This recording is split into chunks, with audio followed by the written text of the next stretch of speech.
ये तो ये पिछी तो एक पिछी तो जानी चाहिए ना घर में। ऐसा करके आचार्य ने बहुत आशीर्वाद दिया। और ये पपौरा चतुर्मास में पिछी परिवर्तन की बात है। इसके पहले ग्रीष्म काल का एक संदर्भ मुझे बार बार याद आता है, आगे बढ़ गए, पीछे लौटना हो गया है। ग्रीष्म काल में आचार्य मुखमाटी लेखन कर रहे थे। 14 नंबर मंदिर है वहां पर, उसमें बैठ करके परिक्रमा में एकांत में जाकर के अपना लिखते रहते थे।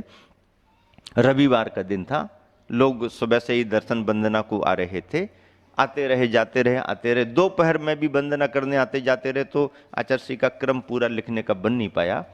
कमेटी वाले प्रवचन का निवेदन करने को आचार्य के पास पहुंचे, तो आचार्य ने कहा कि भाई हाँ रविवार का दिन तो है, प्रवचन तो होना है, लेकिन आज भीड़ भाड़ बहुत रही, हमारा लेखन ज़्यादा नहीं हो पाया। ऐसा करो, मुझे आज एकांत ही नहीं मिला, प्रवचन हो जाएगा हो जाएगा। आचार्य आपका प्रवचन, हाँ हाँ हाँ, कमेटी वालों को समता सागर जी को बुलाओ। हम 4 नंबर मंदिर में बैठते थे पपोरा में, कमेटी वाले आ गए। अब रविवार के दिन लगभग 2:15-2:30 बजे कोई आ जाए कि आचार्य बुला रहे, तो जिस महाराज जी को भी खबर जाए उनको धुक धुक होने लगती कि आज मामला क्या है। आज तो आचार्य के प्रवचन का दिन है, रविवार का, हमको क्यों बुलाया। तो हमारे पास संकेत आया, तो मुझे भी लगा कि आज रविवार का दिन है, पता नहीं क्या आचार्य ने क्यों याद किया। तुरंत ही चले गए, नमोस्तु आचार्य। आचार्य हंसने लगे, बोले अरे क्या बताएं, आज तो दर्शनार्थी इतने आते रहे, भीड़ भाड़ करते रहे, कुछ लेखन ही नहीं कर पाए, एकांत ही नहीं मिला हमारे लिए। तो आचार्य बोले ऐसा करो, प्रवचन आप जाओ, आप कराओ प्रवचन। नहीं नहीं आचार्य, इतनी पब्लिक आपको सुनने के लिए आई है, कमेटी वाले बैठे हैं। कमेटी वालों ने कहा नहीं नहीं आचार्य आपका प्रवचन होना। हमने कहा हाँ हाँ आचार्य, कमेटी वालों का भी भाव है, आपका प्रवचन। बोले हाँ नहीं नहीं ऐसा करो, आप करो प्रवचन, आप करो, जाओ करो। आचार्य का आदेश, न कमेटी कुछ कह सकती है, अपना तो सवाल ही नहीं। जी आचार्य, जैसी आपकी आज्ञा से कह दिया, लेकिन एक रास्ता हमने निकाला तुरंत ही। हमने कहा आचार्य आपकी आज्ञा है तो मैं तो कर दूंगा, लेकिन आपका भी यदि मान लीजिए कुछ लाभ थोड़ा बहुत मिल जाए तो अच्छा रहेगा, और फिर आप जैसा कहें वैसा। अच्छा तो फिर ऐसा करो, तुम करना, फिर हम बाद में देखेंगे। ऐसा करके आचार्य, हाँ आचार्य आप अभी पधारेंगे बाद में, नहीं नहीं चलो फिर अभी चलते हैं। ऐसा करके आचार्य को फ्री समय चाहिए था थोड़ा सा, तो लेकिन हाँ हम थोड़ा और करके, आचार्य ने थोड़ा समय लिया, अपना कार्य किया, हमने भी विलंब किया। और पूरा विलंब हो जाए तो और अच्छा, करना ही नहीं पड़ेगा, अपन ने ऐसा सोचा। और ज़्यादा विलंब हो जाए तो अपन को करना ही नहीं पड़ेगा। लेकिन आचार्य ने देखा कि ज़्यादा लेट नहीं होना, अपना कार्य किया। हाँ चलो अब थोड़ा काम हुआ, अब चलते हैं। आचार्य हाँ चलो शुरुआत करो।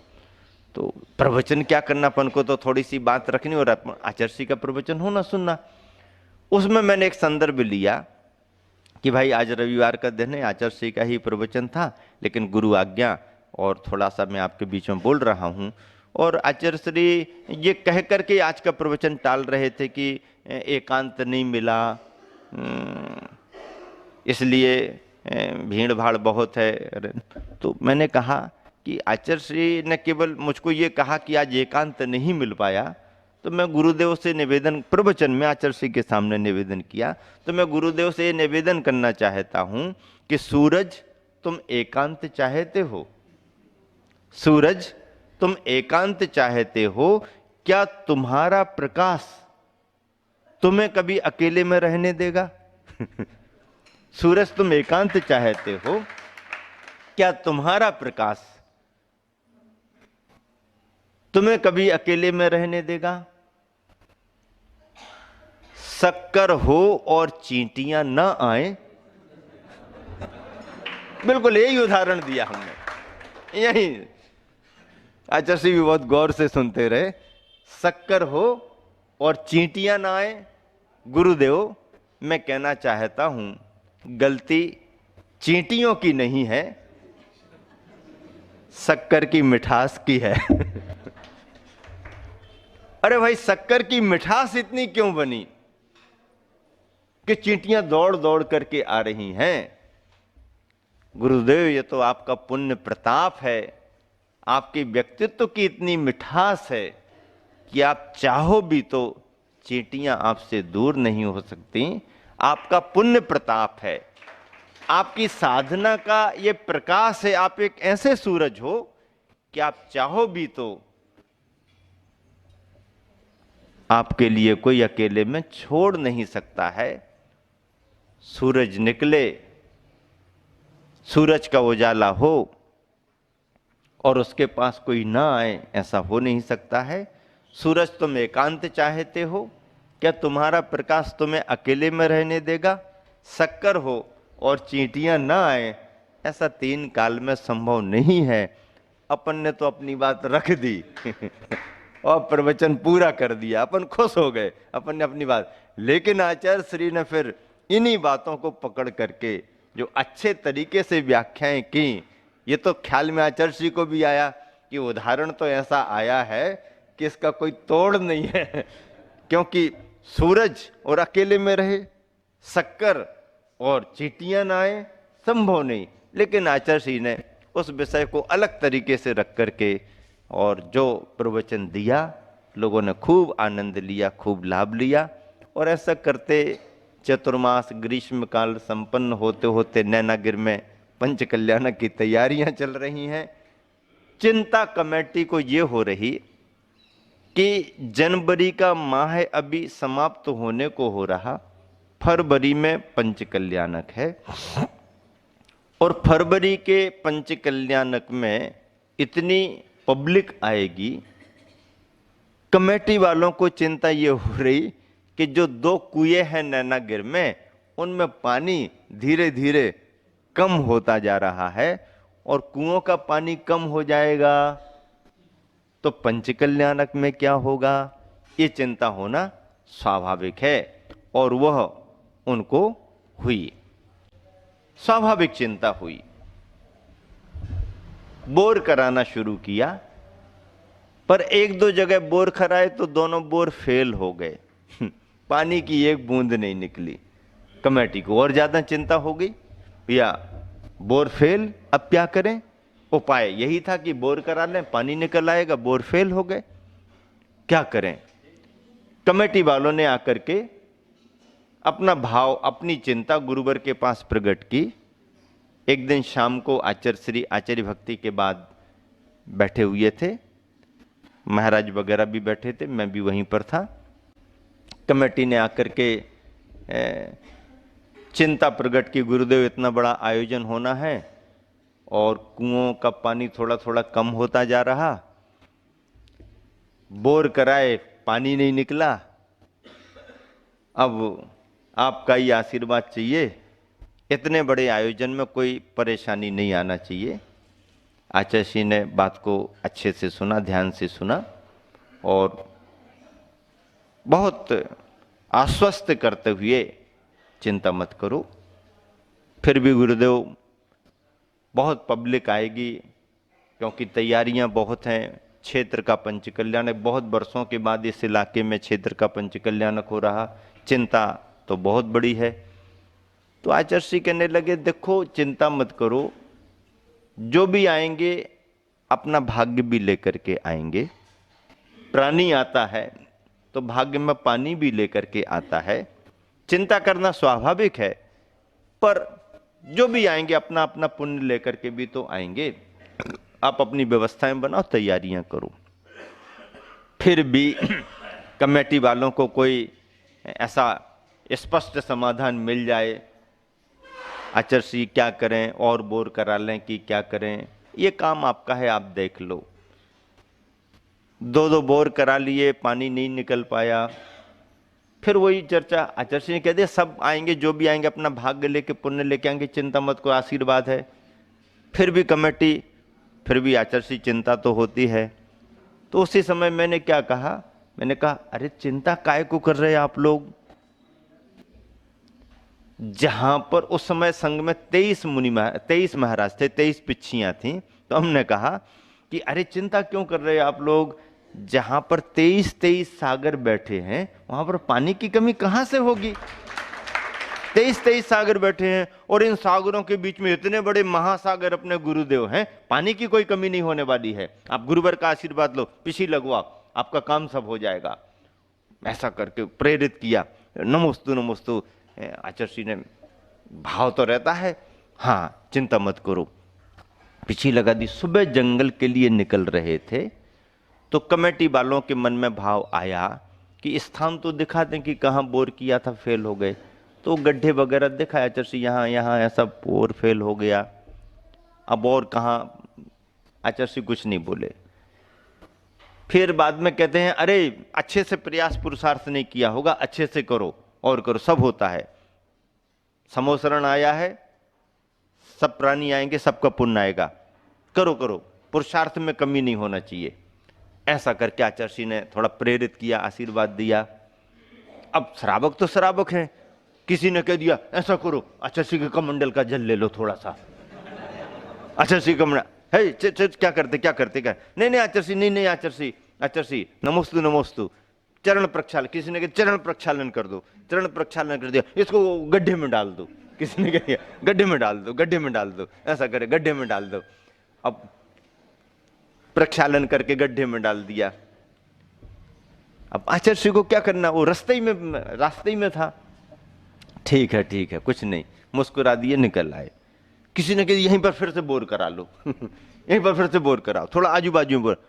भैया कुछ दिन के बाद उन्होंने फिर से बोर कराया। जिस जगह पर एक बूंद पानी नहीं निकला, उसी जगह पर बोर सक्सेस हो गया, सक्सेस हो गया। ऐसा मैंने एक संस्मरण और सुना था। आचार्य किसी समय बिहार करते हुए जा रहे थे और गांव आने को हुआ, और श्रावकों को कह दिया चलो चलो भाई ठीक है, अब गांव आ गया, जंगल जाते हैं। सब ऐसा कर कमंडल ले लिए। अब आजू बाजू में सूखे खेत देख लेते हैं, निकल जाते हैं। और खेत तो क्या है, किसी का भी हो, खाली पड़े हैं तो कोई भी। ऐसा करके आचार्य एक खेत में अंदर चले गए, लोग बाहर खड़े। गांव में हल्ला हो गया, जैन इधर, अजैन बंधु भी आ गए। किसी ने कह दिया तुम्हारे खेत में बाबा जी अंदर गए। किसी अजैन का खेत था, उसने सुना हमारे खेत में बाबा जी अंदर गए। काहे के लिए गए होंगे, कैसे गए होंगे, क्या हो। ऐसे जाके देखा तो बहुत लोग खड़े हैं। अरे भैया, आचार्य वहां से वापस चले आ रहे। एक जगह हाथ बांध पैर वैर धोए, कायसर खड़े होकर के कर लिया। उसका दिमाग दौड़ गया। अरे उसको परेशानी ये थी, उस खेत में उसके बोर सक्सेस नहीं हो रहे थे। वास्तु के हिसाब से, इस हिसाब से सबसे पूछ पाछ करके वास्तुज्ञों से उसने 2-3 बोर करा लिए। बड़ा प्लाट था, बड़ा खेत था, कहीं सक्सेस नहीं, बड़ा परेशान था। अब उसने दिमाग क्या, अरे ये तो जैन महाराज हैं, जैन गुरु जी हैं, इतने सारे लोग हैं, सब ऐसा, अब तो हमारा धन्य हो गया, भाग्य रहे सब ऐसा, अब बोर कहाँ कराना। तो उसका दिमाग क्या दौड़ा, जहां पर इन्होंने पैर धोए अपने, वहीं पर बोर कराएंगे हम और वाकई में उस अजैन बंधु ने पूरी श्रद्धा के साथ ना वास्तु देखी, ना किसी से पूछा, और उसको लाया और उसी जगह जहां आचार्य ने हाथ पैर धोए, पानी गिरा, वहीं बोर कराया और उसका बोर सक्सेस हो गया। सत्य घटना है। ऐसे अजैनों में श्रद्धा जमती जाती है और श्रद्धा अपनी जगह है। क्या गुरुवर का कुछ कहे बगैर भी ऐसी सफलता मिलती जाती। नैनागिर में भी वही हुआ। जिस जगह पानी की बूंद नहीं निकल रही, उसी जगहों में जहां बोर कराया, सक्सेस हो गया। पंचकल्याणक में बहुत भीड़ आई, सब आते जाते रहे।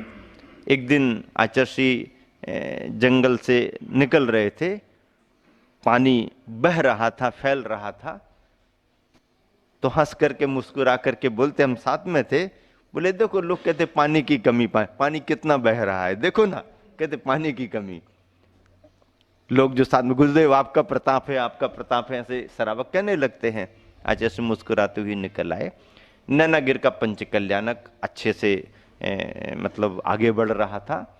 आचार्य के मन में दीक्षा देने का भाव था, आरिकाओं को दीक्षा देनी थी।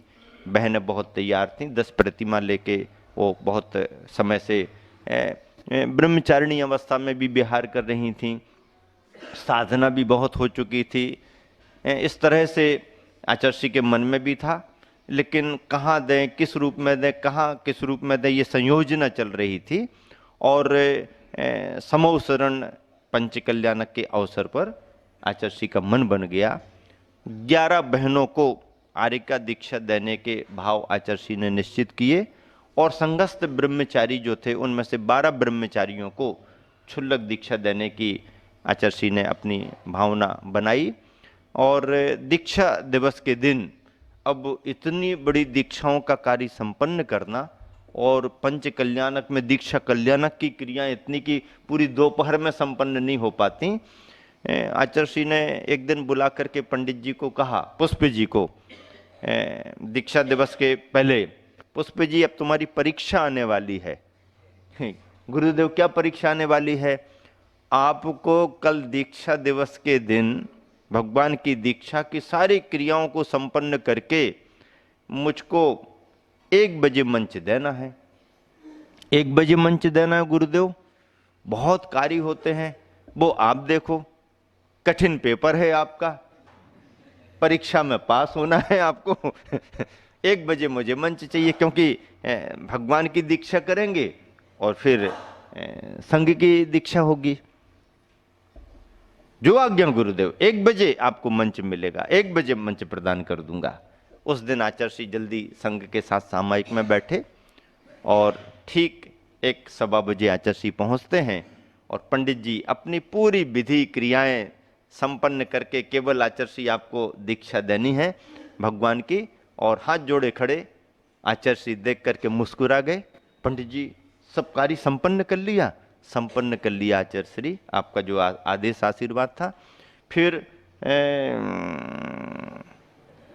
कर्म शुरू कर दें? हाँ आचार्य श्री, बस आपके लिए ही मंच है। पंडित जी धीरे से बोलते, आचार्य श्री परीक्षा में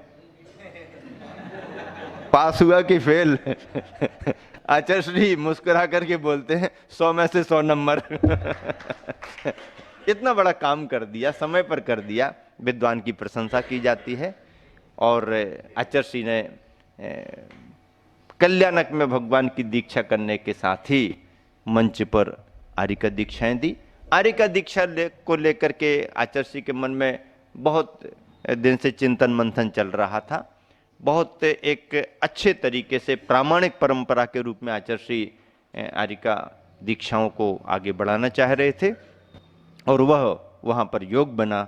समय आपका पूरा हो गया है, इसलिए यहीं पर विराम देते हैं। इसी क्रम को कल आगे बढ़ाएंगे। महावीर भगवान की।